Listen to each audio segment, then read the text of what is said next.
第一个，没有厨房，没有衣柜，没有置物空间；第二个，厕所没有窗口的话，排风不好；第三，小资管家只能说华语吗？哎，你看，听到我叫他就应了。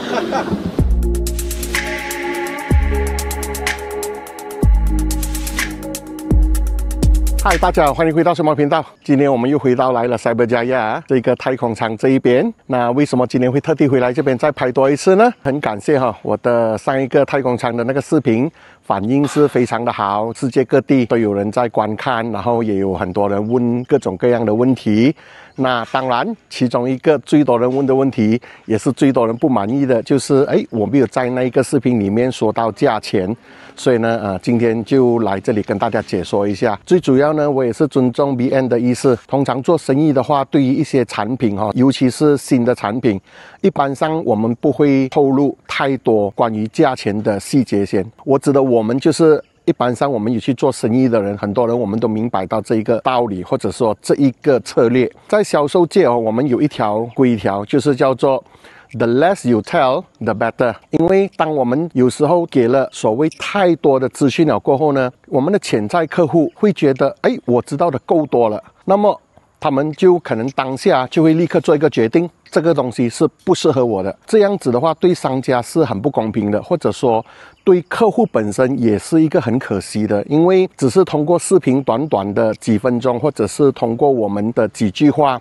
是没有办法让客户完全了解任何产品的好处，它的特点，可能它的一些潜在的一些功能，他们都会希望见到客户的时候面对面才详细的解说，免得造成误会，也希望可以帮助到客户了解更多的一个资讯。所以这个太空舱我也明白就是大家听了这么多资讯了过后，当然会很希望最起码知道一个概念大概多少钱，那么大家才可以去假设想说我会不会要来参观，我会不会要来看。所以呢，今天就回到了现场，所有的那个观众的留言，观众的疑问，希望等一下 BN 有时间的话一一为大家解答。但是今天我来除了要帮大家问问题之外，最主要大家看看后面这边是什么来的？太阳能板。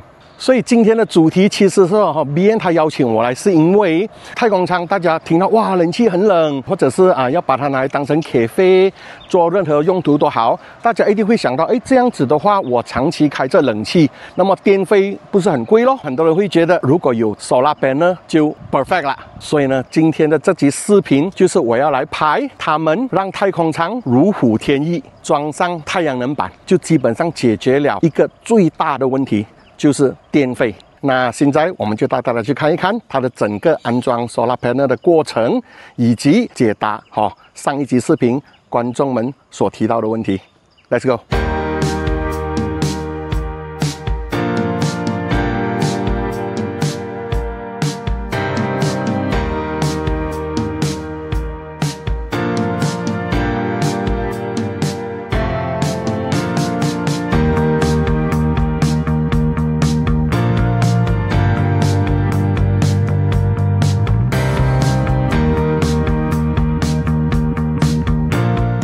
影片的开始，我答应过今天会解答大家在上一集的一些疑问。虽然是说我们就算是介绍的很详细了啦，但是当然对于有兴趣的观众来讲，他们会问一些比较细节的问题。那我觉得他们的一些问题也是很有启发性，也是很有回答的那个价值。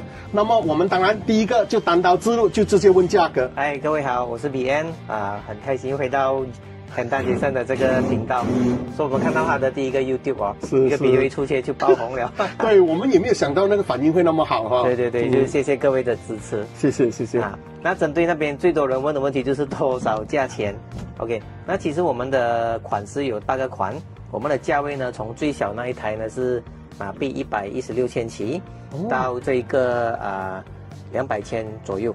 OK， 那个也是我们的 range 啦，说大家有一个概念，到底说今天如果我们要买太空舱的话，我的budget大概准备多少？所以这个价钱应该是回答到大家很多的这个心中的疑问的。对，我觉得真的是 BN 这样子透露，我觉得它是一个很好的一个资讯，因为我们也知道，其实不用我们讲啦，大家现在什么时代，对不对？刷一下 TikTok， 刷一下小红书，一整天都可以看到太空舱。我们也知道它确实是有大有小，有不同的型号。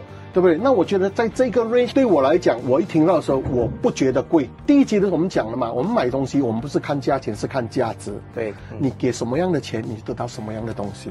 对。很感谢 BN 就是第一个就毫不隐瞒的就直接把这个价格的 range 说出来。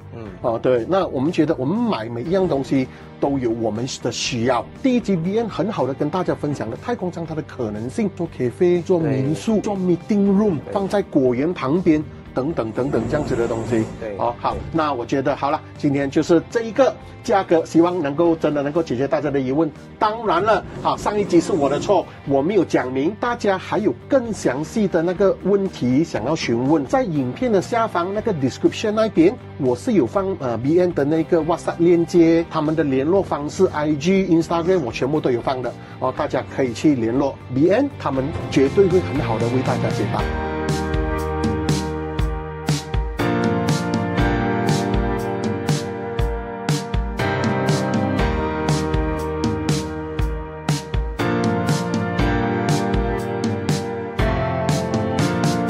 接下来有很多人问的就是这个太空舱没有土地就什么都不用说了的确是，当然你要安装太空舱的话，一定要有土地。就算没有土地的话，如果你有屋顶也可以的。对确实有一些建筑上面是有 slab 的。对。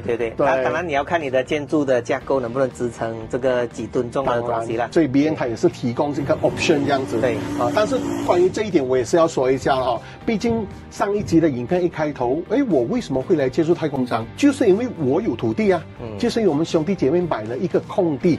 所以我们才会想到要找这样子太空舱，对，是不是能够成为我们的住宿的一种可能性？这么说吧，马来西亚比起很多国家，我们是幸运的，我们的土地其实是蛮大的。对。我觉得太空舱在马来西亚发展的潜能会比起很多国家都来得好。我觉得在这个视频我们要带给观众是更广阔的一种视野。其实，在马来西亚。很多人其实是有土地，不懂怎么样用的，对，空置在那边。对，下一个问题也是关于土地啦，很多人就问我用了这样子的一个土地的面积，我只能够放408方尺，那浪费掉，上面不能够用。其实我们太空舱呢也可以做双层的，就是说下面是一层，这个大型的，上面再放多另外一层。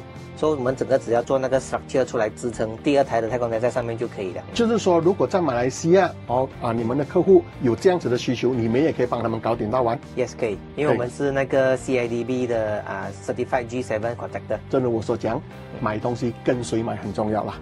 所以我觉得只要是 BN 他们能够提供这类 solution， 可以帮助大家解决很多不必要的烦恼。对。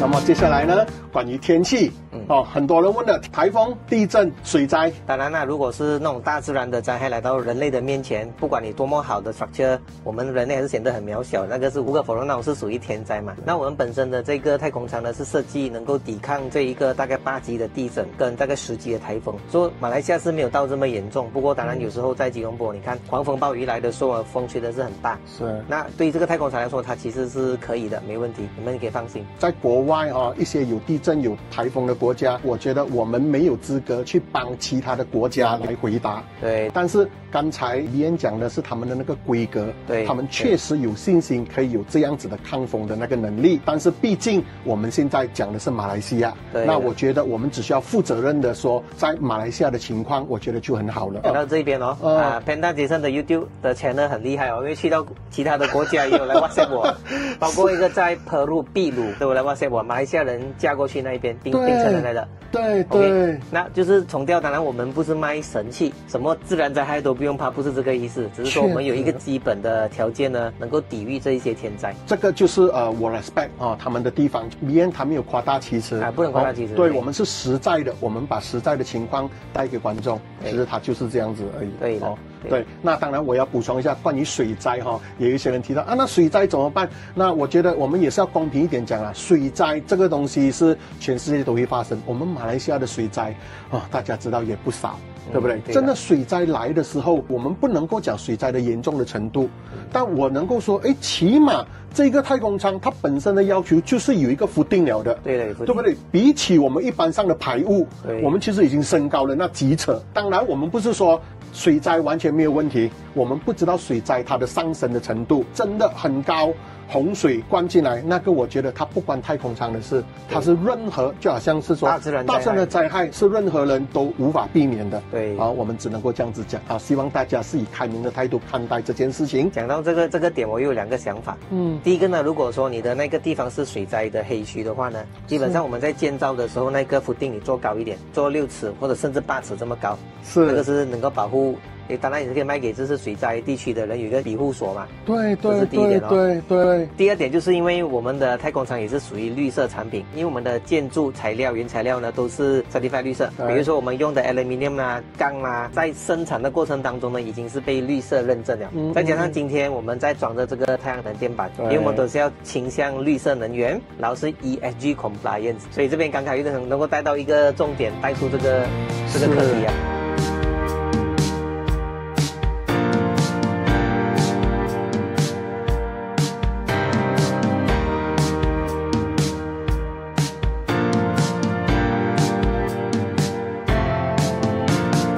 关于那个，大家会说开门下大雨的话，那个水会喷进来。其实就好像我们买一辆车这样啊，你买了一辆心爱的车，你要把它放在露天的停车场，还是放在你家里的停车场，然后你要做shelter去保护它，是一样的原理的。所以我们在做这个太空舱的时候，你可以单单买太空舱，旁边的四周围呢，你不要做任何的这个建筑、遮棚啊之类的，或者你要做这个遮棚、遮雨棚、遮阳棚，我们都可以做，这个是取决于你自己的决定，我们会给你一些专业的建议啦。BN 的这一番话，其实它已经解决了观众朋友大部分的疑虑，我们也可以趁机带到就是那个 platform。Jason 说是买来养老的，那么大家自然要上下楼梯，对老人家不友好。BN 刚才提到的是什么？外面的设备都是可以 custom made 的。对的。那我相信做一个斜坡wheelchair friendly 的。完全没有问题，对吧？可以的，我们现在是用3阶台阶嘛，那其实我们可以做那种slope 这样子 ，slope 对，一个斜坡给它上去都可以。对，然后有做扶手，旁边有扶手给它上去，所以不用担心啦。我们经常讲说哈 ，if you want something, you have a way. If you don't want something, you have excuses. 对的啊，所以我觉得太空舱大家以更加宽广的 vision 去看待太空舱，能够带给我们的日常生活、我们的生意什么样一种更大的发挥空间。决定要买了太空舱，跟别人约个时间参观了，有兴趣了。所有其他的问题其实都不是问题，对，其他的细节都可以谈了。好像我们每个顾客他们来下定的时候，他们一定会亲自来到现场啦。对，然后我们跟他解释整个过程，太空舱啊，太空舱以外的东西啊，是如何建 platform 啊，如何申请 license 啊，其他的设备设施，我们都可以建议。有一些观众朋友他们会问，要是有爆窃的话怎么办？可以如何加强它的那个防盗的那个措施吗？这个太空舱它有很大部分是由玻璃组成，那我们的那个玻璃呢可以做到3层，甚至我们可以加强玻璃的厚度，变成它是防爆的。不过当然那个防爆那个有点夸张啦，夸张的意思是说价钱太夸张，跟其实不用做到这么厚。第3呢，我们还是可以放 CCTV 跟 alarm 在这个太空舱里面。那第4呢，太空舱本身以外的环境，看我们要做怎么样的围篱，对，跟设备啊、灯光照明啊之类的，或者是这些通讯，都其实都可以设计的。里面讲的这些 solution 跟我们一般的家、我们一般的店、我们一般的工厂的措施其实是大同小异的。这种安全措施，它不是太空舱的问题。是我们对于我们的 property 对了里面置放的物品的贵重性，你放越贵重的东西，你自然而然就会投入越多的资金去强化它的保安系统。对了，对，同样的情况。对了，所以我是觉得就看取决于大家买太空舱来的用处是什么，对，再来决定如何增强它的保安系统。对。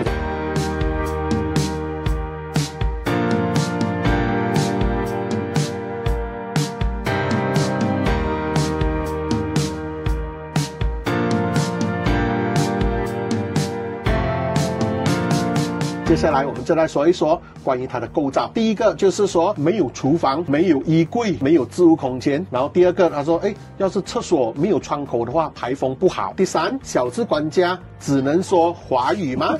你看他听了我叫他就应了，也反应了。其实这些都可以解决，因为你想象太空舱只是一个空间，你要加橱柜，你要加 kitchen cabinet， 你要加储物的 cabinet 都可以加了。还有就是关于那个浴室啊，有没有一个窗口？有2个选择。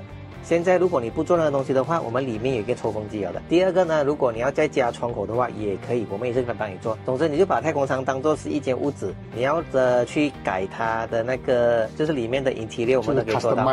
对，只是说你要说要那种大改的，因为它是 modular house 嘛，它的模型已经是模块已经是定了的，是，我们就不能够随便去改它。那关于那个大家问小资管家只能说华语吗？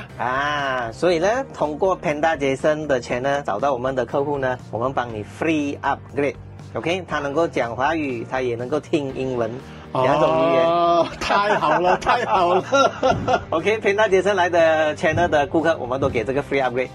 谢谢。要加钱的，可是我们不加。OK， 所以最主要是当然就谢谢一样就是大家 PandaJason 的观众 subscribe 真的是来多多支持 BN。真心的过来参观抛开一切所有 negative 的想法，先真正抱着开放的心情，有兴趣真的来找 BN。我这个视频就是希望可以帮 BN 先回复解决一些 common 的问题。对，真正有兴趣的欢迎来找 BN。从前面 BN 回答的一些问题，我相信大家已经可以看到了，其实太空舱它有无限的可能，你想得到的基本上 BN 都能够尽量帮你们去解决。其实也是好事的，就是我看到大家这么多的留言，代表你们有兴趣了解更多。只是有的时候就不好意思，我们无法一一的回答，因为太多了。我也是觉得对不起观众，就是我没有每一个去回答。其实个原因也是我的头脑就是想着要借着这样的一个机会一次过回答大家的问题。那么下一个 category 就是关于维修跟保养的了有观众朋友问，要是玻璃破了怎么办？第二个。这个铝外壳是航空铝，但是它外壳要是有什么一些轻微损坏的话，我们不知道会不会有人恶意破坏啦，还是一些意外的话，可以维修吗？那第三个，这样子的一个太空舱大概可以住几年，可以用几年？其实整个太空舱它的维修呢相当的简单，我们的维修什么？就是打扫卫生，这是第一点第二点，关于那个玻璃破裂，这种玻璃呢我们只能够在国外做，包括那个弧度，在本地有的时候比较难找到。这样子的生产那其实我这样子回答也是很诚恳，因为不能够说完全没问题啦，或者是无忧无虑的这个情况，不可能对，我们尽量去解决。第三是说刚才那个外壳嘛，外壳它其实是 aluminium 来的，所以 aluminium 如果没有人为的破坏的话呢，其实它可以用得很久。我们的这个说法呢，就是它的使用寿命可以大概是30年。那就算是我们做 construction，普通的砖物你10多20年过后，你是东西需要维修，是那个是非常正常的。对，所以我们不是卖一个神奇的神器，对，我们卖一个正常东西，它是会坏的，然后需要一些维修，是正常的维修而已。对，明白。就是讲说，其实它跟基本上我们的建筑物也没有很大的分别，就是该维修、该保养的东西，我们还是要去注重。是的。关于那个玻璃来讲的话，要是真的是破了的话，怎么办对，像比方说，在别人回答之前，我对于一个我们叫做购买者，我心里一定是会想的 ，OK， 我知道要给钱，问题是如果付钱的话，能够解决得到吗？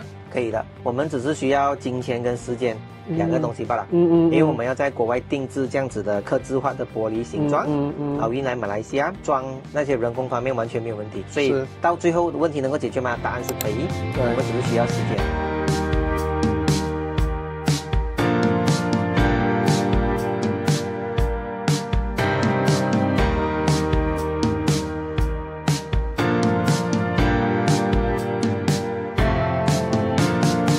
观众朋友问，真的有兴趣了，它的购买流程应该是怎么样的？这个是第一点，以及第二点，银行贷款是怎么一个方式？其实购买流程相当的简单，当然你先来找我们你一定要先来体验整个太空舱的感觉嘛。然后你跟我们说，BN 我要买了 ，OK， 我们先去做筛笔记。筛笔记就是看你的地方，屋子旁边的空地榴莲园海边的地都好，我们会看。然后我们会画一个 simple 的 layout 出来，给你看你的太空舱怎样放，多少角度、多少高度之类的。然后你就 confirm 了就放定金，所以从定金开始放起到交货大概是3个月罢了。那这个贷款方面呢，完全是不用担心，我们有 Maybank、CIMB Bank、Hong Leong Bank、Alliance Bank， 还有一个 leasing company 叫 PandaJason Bhd， 这些公司都能够提供贷款来购买我们的这个太空舱，而且利息相当的吸引人，非常的有竞争力。那么最后一个 category 呢，就是关于水电，也很多人留言，要是没有水没有电，什么都不用说。虽然我们在第一集、上一集的时候也是大概有提到了，但是今天这个既然还是有人在问，再加上今天的重点是这个 solar panel， 我们就请米恩为我们重点说一下关于水跟电。水电其实相当的简单的，我们在马来西亚生活，水电已经是基本设备嘛。就算你是个空地，我们的水电呢，比如说bungalow lot啊，或者是榴莲吧，基本上那些顾客地主他们已经有水和电拉到他的那个地的前面了的。所以我们从那个地的头开始拉那个水电进来就可以了。这个是第一点就算是真的在森林里面没有水电没有关系 ，OK。今天我们的重点就是现在在装着的这个 Solar Panel System， 我们的合作伙伴是 Verdant Solar， 还有我们的这个 Inverter 跟 EV Charger 呢是叫 Seek Energy， 所以我们3个品牌在一起配合。那有了太阳能电板，你可以自供自己在产电。再加上我们的太空舱里面会放这个 battery system， 意思是说，就算是在没有 TNB 的情况之下，你白天所产生的电存在 battery 里面，晚上这个 battery 会供回电给你的太空舱自己使用，所以已经解决你这个电的问题了。不是说你装了太阳能过后就永远不用靠 TNB 不是这个意思，因为也要看你用电量多少，对，然后你装的太阳能的 capacity 有多大，足不足够供应给你的使用。接下来看我们的广告，我们会写 Hey buddy, go greener with Gemini Spacecraft, Verdant Solar System and Seek Energy EV Charger。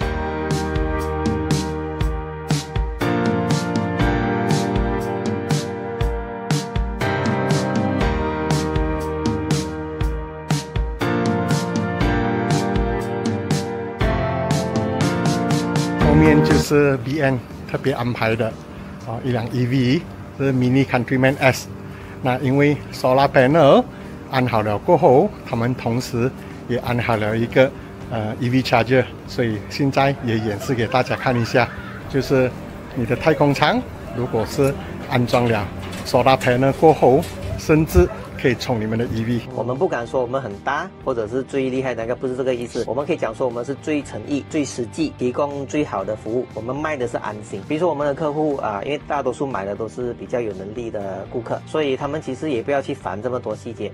他反正就是说我给你这样子的一笔购买费，你帮我解决完所有的问题。对。然后他们找我们随时随地找到，我们卖的是放心跟安心。好，所以我觉得基本上那些问题就是这几个 category 啦。当然我没有办法回复很细节的所有的问题，但是也很感谢 BN 就又抽空了今天安装这个太阳能板跟那个EV Charger 就是今天那个重点，BN 也会很忙，但是我也借这个机会就感谢 BN 又空出来一个时间为我的 PandaJason 的观众回答了这些问题，以及宣布了那个好消息。PandaJason 的观众如果购买的话，有免费 upgrade 那个小智管家。对，小智，还有在反应了，又听到了，也趁机谢谢这个PandaJason这么的诚心诚意。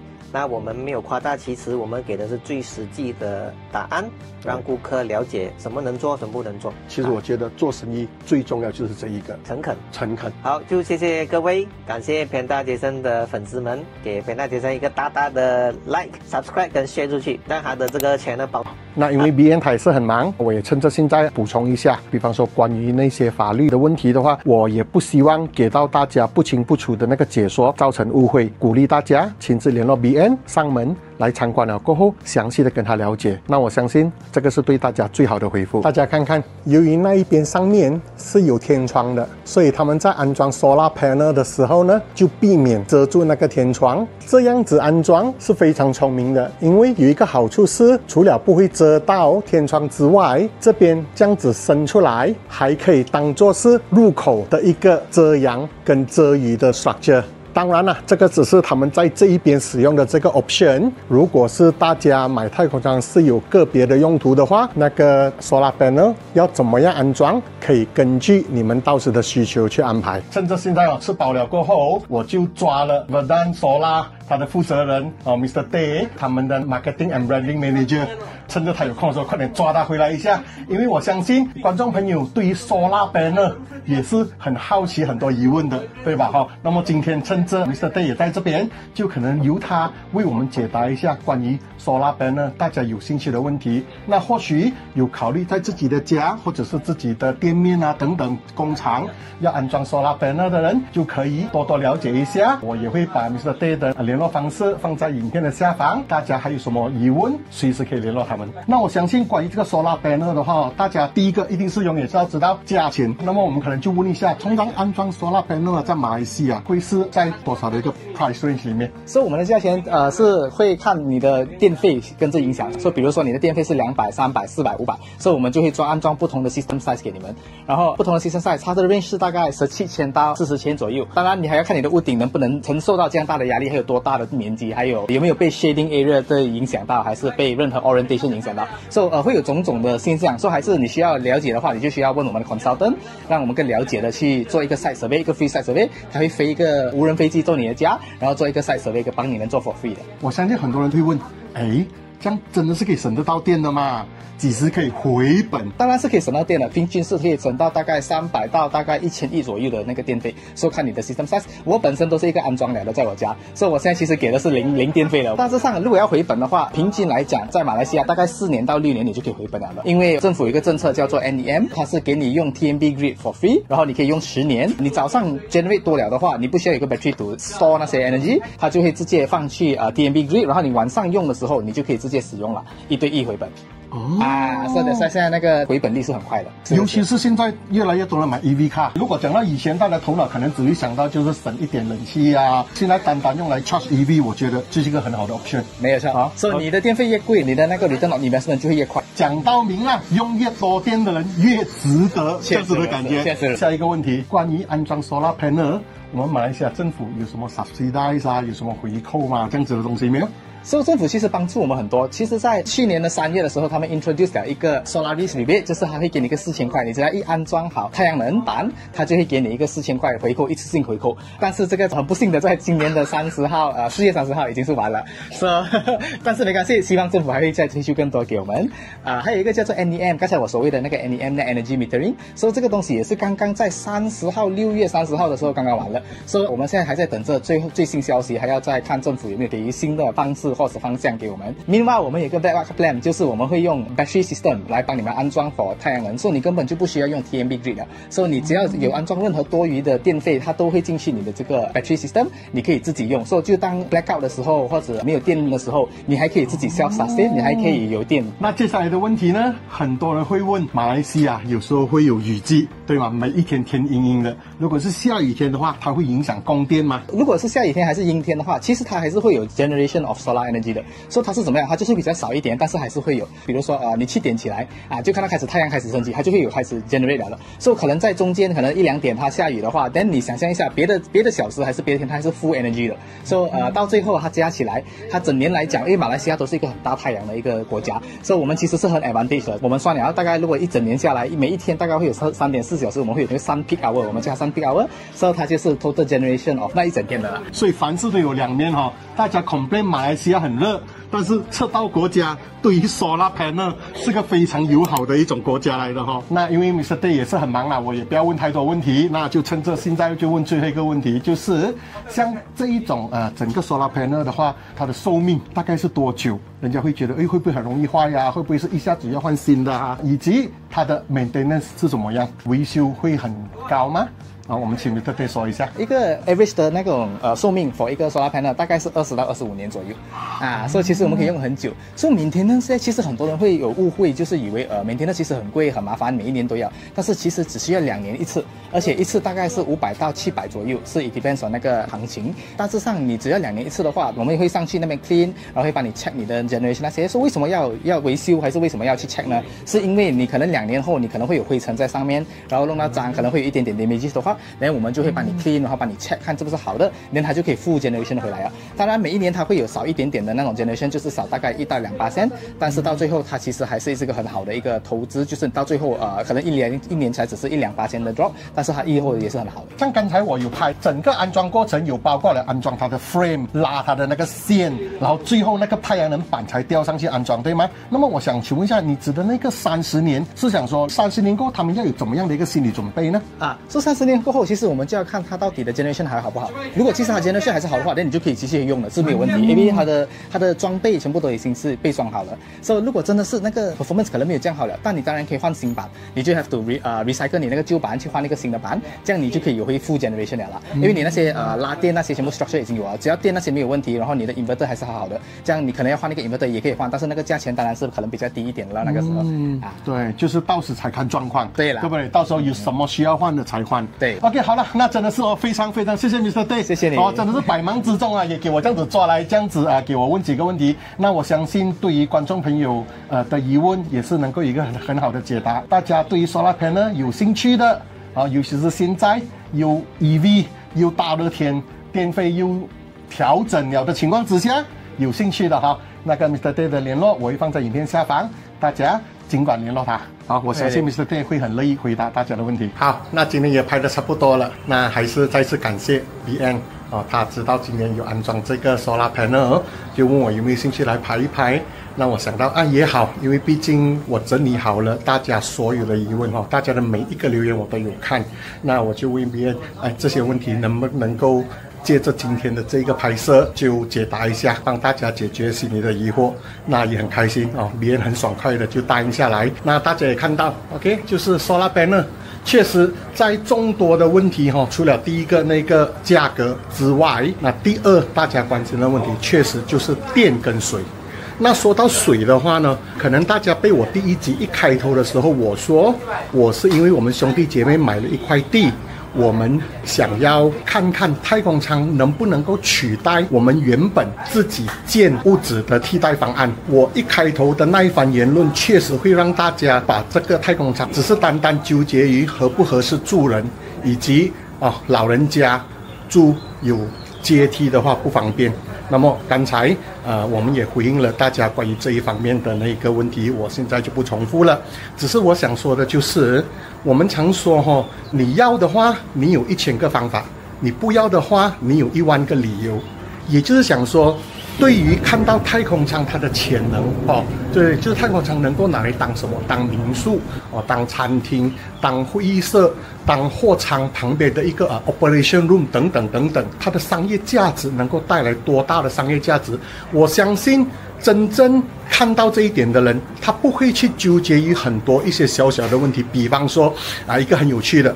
下面会不会有蛇这样子的问题他们不会去纠结这样子的问题，他们要知道的就是多少钱来了过后 BN 能不能够解决他们所有的烦恼拉好电拉好水运输安装，他们只会理清了这些问题了过后直接给钱给定金下定真的是很开心别人有跟我分享，就是很多人看了我的视频了过后都有来找他们，而且也确实他们也接了不少的订单。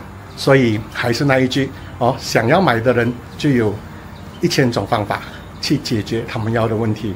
那么关于这一点，我希望大家看了今天的这个视频过后，起码可以知道从这个安装这个 solar panel 呢，就可以知道看真的是确实，如果大家会担心长期开着冷气电费会很贵的话， solar panel 呢就是一个很好的一个解决方法。所以希望大家看了今天的视频过后，能够对太空舱有更多的了解，也能够解决你们心中的一些疑惑。